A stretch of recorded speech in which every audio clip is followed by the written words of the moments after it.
This is the presentation for the mini project, the effects of using establishing operations along with a token economy in a special education classroom. So the educational problem that we're addressing here, first I'll just move this so it's as out of the way as possible. Students in a special education classroom show a wide variety of behavior challenges. Establishing operations change the value of a reinforcer and can therefore increase the frequency, duration, and or magnitude of a desired behavior, or decrease the frequency, duration, and magnitude of a desired behavior. So here are some of the things that we know from previous research. O'Reilly and colleagues in 2006 found that cutting off access to the reinforcing stimulus prior to the session had an evocative effect. That what they did was they cut off access to the child's primary reinforcer about 15 minutes before the session began. And then they used that as the reinforcer for the behavior that they were working on. And they found that that had an evocative effect on the desired behavior.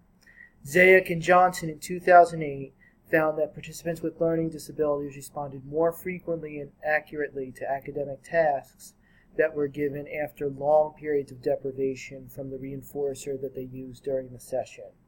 So the longer the period of time in which the participant couldn't access the reinforcer prior to the session, the more of an effect that it had on evoking the desired behavior.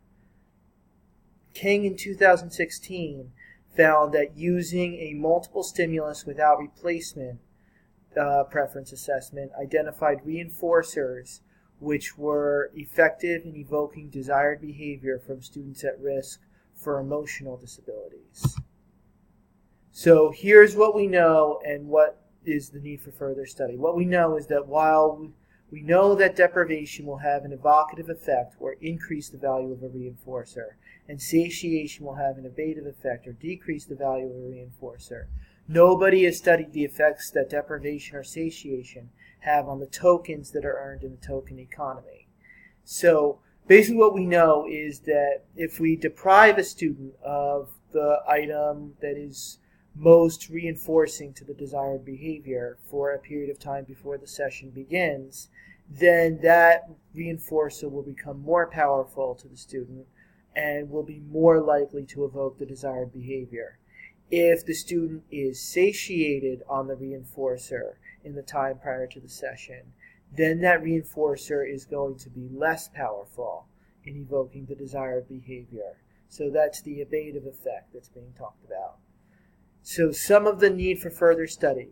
Since no studies have been done to date on how changing the value of backup reinforcers affects the value of tokens as reinforcers, further research in this area is necessary. So the research purpose in question. The purpose of this literature review is to determine the impact that establishing operations can have on a token economy used in the classroom. The research questions that we'll answer in the study are, first, will altering the value of backup reinforcers in a token economy alter the value of tokens? Second, will altering the value of backup reinforcers used in a token economy decrease problem behavior in the classroom? And third, will altering the value of backup reinforcers used in a token economy increase desired behaviors in the classroom? So the method for this study, the design that will be used in this study will be a single subject reversal design, or an AB-AB design. So it'll have the 4 phases. The first is the baseline phase. Before introducing the intervention, baseline data is going to be collected for 5 school days. Each phase will last 5 school days, and each will be half an hour apiece, which I'll discuss later in this presentation. So the baseline phase is just 5 school days of normal, what the teacher has been doing.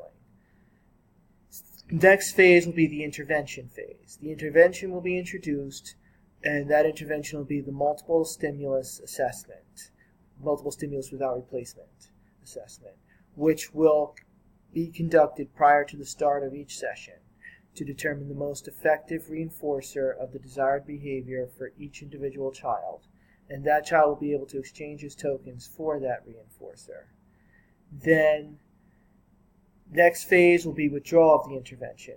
the intervention will be withdrawn, and conditions will return to the way they were at baseline, where the student will just be getting whatever reinforcer the teacher had been using. Then next will be the second intervention phase, also lasting 5 days, just like all the other phases. The intervention will be reinstated, and conditions will return to the way they were in the first intervention phase.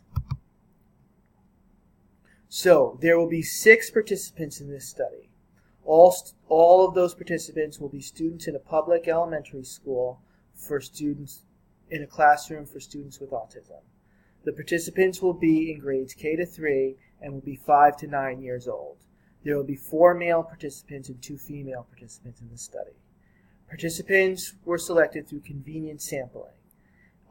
They came from 2 classrooms for students with autism in the same elementary school, and the samplings came from students who were available in those classrooms to participate in this study. So the selection criteria for participants were as follows. The students were 5 to 9 years old. They were currently attending this particular elementary school. They're currently in grades K to 3. They're diagnosed with autism spectrum disorder, all participants that is. They are all receiving special education services in a classroom for students with autism. They're all currently participating in a token economy, and desired behaviors are reinforced by edible items. So here's a little bit about each participant. Participant number 1 is a 7-year-old male diagnosed with autism.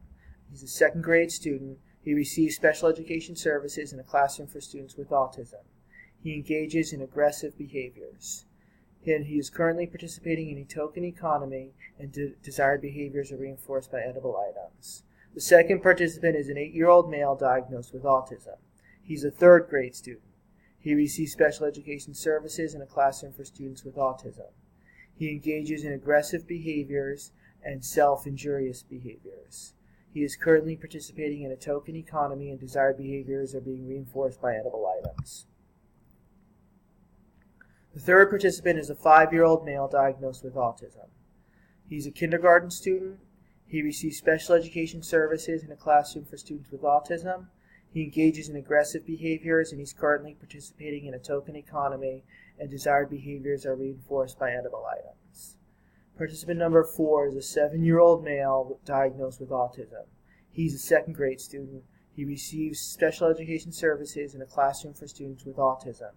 He engages in aggressive behaviors and self-injurious behaviors, and he's currently participating in a token economy in which desired behaviors are reinforced by edible items.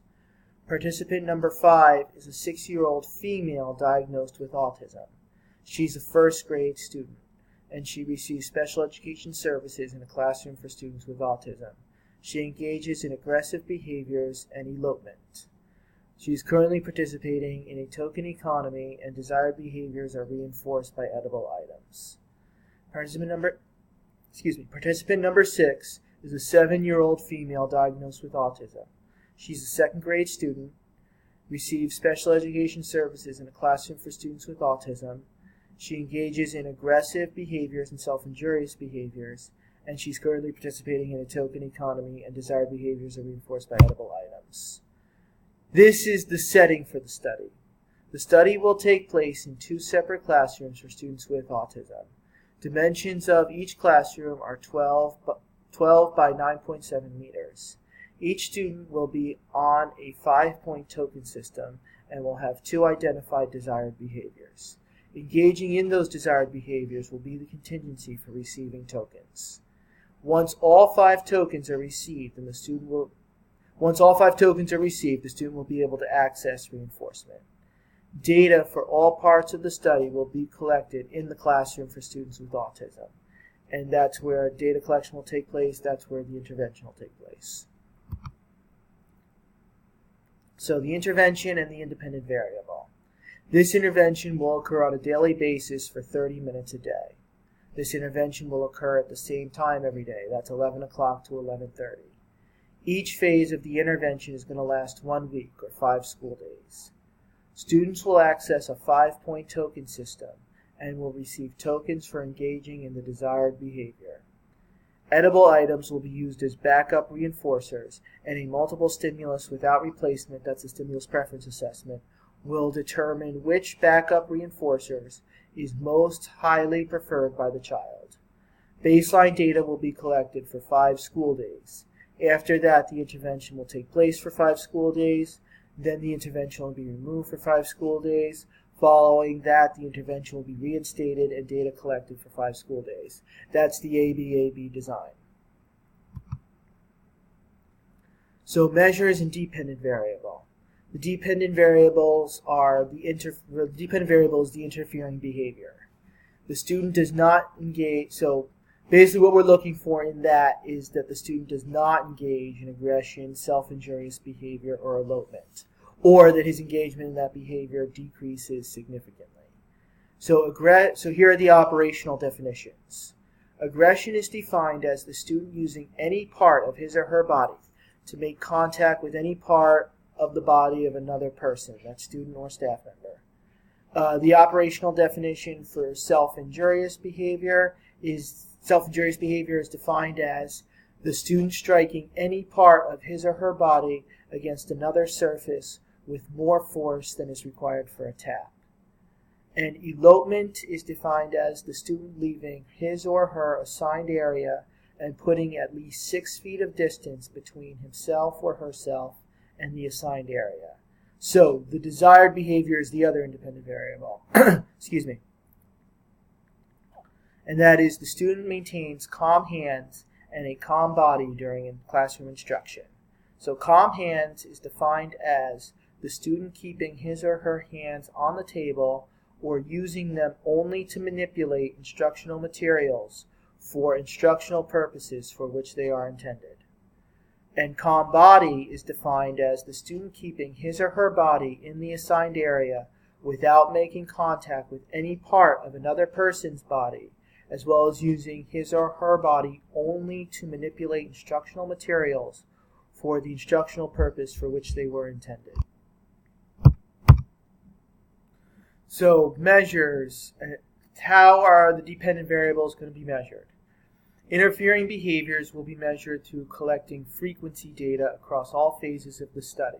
What will happen is the people who are collecting data will make tally marks each time that they see an interfering behavior, the aggression, the self-injurious behavior, the elopement, and those tally marks will be added. There's a formula for calculating the rate or the frequency of the behavior, which will be discussed later in the presentation. Desired behaviors will be measured through collecting frequency data also, and that it'll be the frequency data for both interfering and desired behaviors throughout all phases of the study. And the same thing, every time that the student observed having calm hands or calm body, a tally mark will be made. Frequency data for interfering behaviors. Each day, the observer will start off with a new data sheet. Data sheets will be designed by the researchers, and each child has his or her own data sheet. So whoever's observing, the person who's collecting the data, the staff member who's collecting the data, will have access to these data sheets, and there'll be a different data sheet for each child. And when a child engages in an interfering behavior, they'll make a tally mark on that child's data sheet. Observers will make a tally mark each time that they observe an interfering behavior, aggression, self-injury, elopement, as defined in the operational definitions. The tally marks will be made each time an occurrence of an interfering behavior matches the operational definition of that behavior, and only when the interfering behavior matches the operational definition of that behavior. That's why the operational definitions are spelled out in such great detail. The behavior has to look like the operational definition for a tally mark to be made. Tally marks will be totaled at the end of each day, and the behavior will be measured in terms of occurrences per minute. Occurrences per minute will be calculated adding up the total number of tallies for a given session and dividing that number by the number of minutes in that session. So once the rate, occurrences per minute, is calculated, it will be plotted on a line graph. So for the formula, let's say the interfering behavior occurred 60 times during a session, and that would be divided by the 30 minutes that are in that session, and then 60 divided by 30 is